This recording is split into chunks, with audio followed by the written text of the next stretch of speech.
Hi guys, for today's video, another ulam ang ating lulutuin. This is what we call pinakbet in my own version. Ito ang pinapakain ko kay hubby guys. Rason kung bakit siya ay malakas. So, tuturuan ko kayo. Ayan, meron tayong ginger, bawang, garlic, onion, may baboy, may pork, iniwalay ko yung taba at saka yung laman, lemongrass, and then this is moringa. And then, meron tayong squash, string beans, okra, and ampalaya. So, mainit na yung ating wok. Maglagay na tayo ng konting olive oil. But for now, hindi tayo medyo healthy kasi gagamit tayo ng taba. Oh my goodness. Mahirap guys mag-feel ng isang kamay. Lagay ko na yung taba. Ginupit ko sa baboy. Nakadikit sa pork sa skin niya.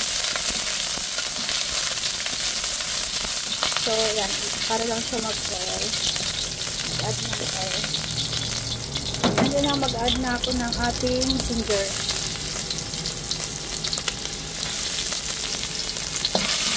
Ay, sobrang lakas ng apoy. Bawas natin ang fire. Pag nangamoy na yan siya guys, lumabas na yung aroma ng ginger, we can now add the garlic.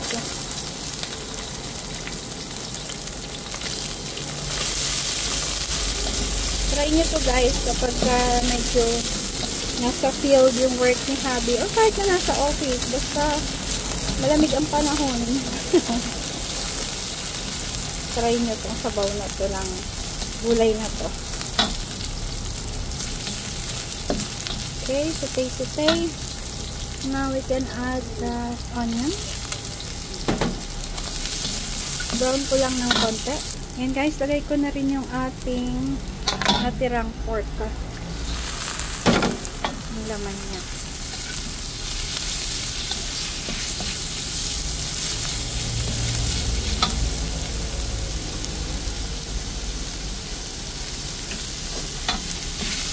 Yung ating fish, side dish na yon, yung fried na galunggong.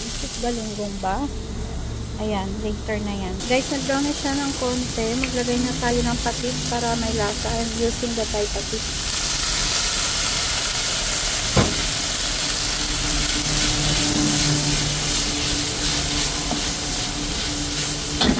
Hindi pa okay to.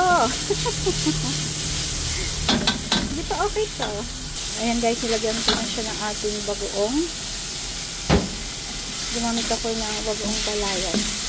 Naglagay ako ng guys, habang pinapalambot natin yung ating pork, isama na rin natin tong ating lemongrass para na-mix na yung kanyang aroma dyan sa ginger.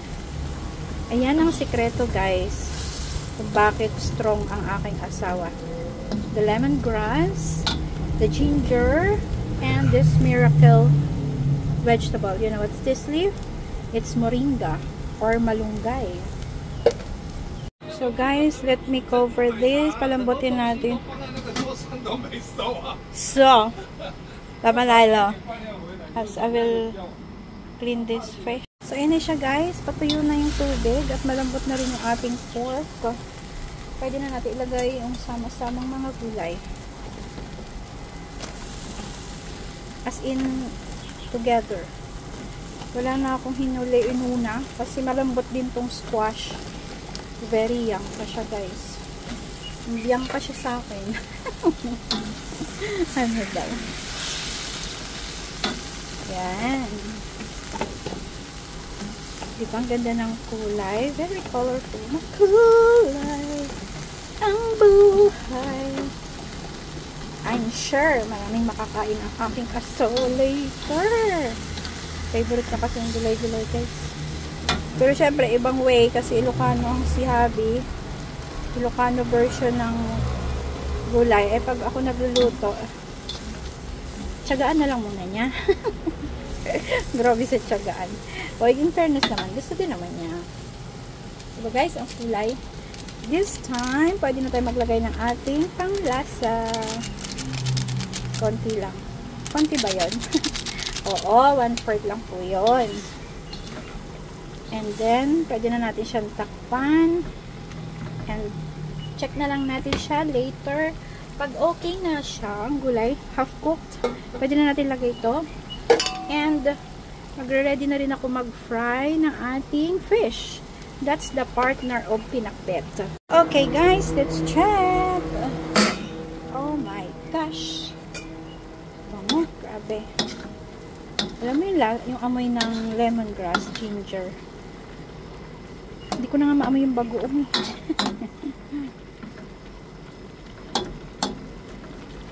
Sarap TV.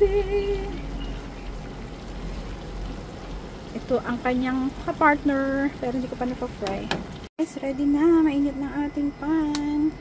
Maglagay lang tayo ng oil para sa ating fish. Oopsie.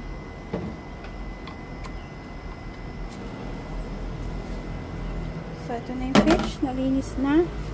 At the same time, nalagyan ko na rin siya ng salt. Wait lang natin kumulo yung... Guys, mainit na yung ating cooking oil. Pwede na natin ilagay yung ating fish. Tara!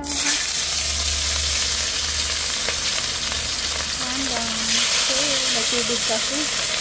Dapat pinadinadry nyo sa towel, guys.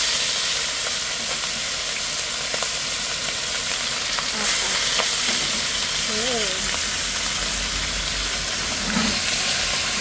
Actually, kasi yung side para isang salang na yun. Okay. Perfect. So, yun na guys. Mukhang nagbo-brown na yung kanyang tail or buntot. So, let's check. Pera talisik. There. Perfect. Ganyan yung gusto ko guys. Medyo tostado. Pero hindi sunog. There. Ganda.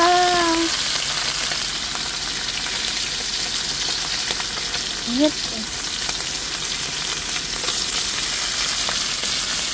Ayan guys, this is the best partner of our pinakbet Filipino style.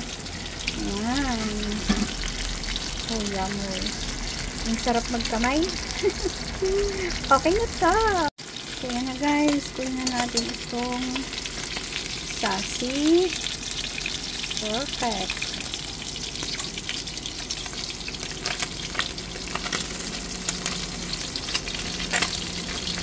So, hindi pa masyado.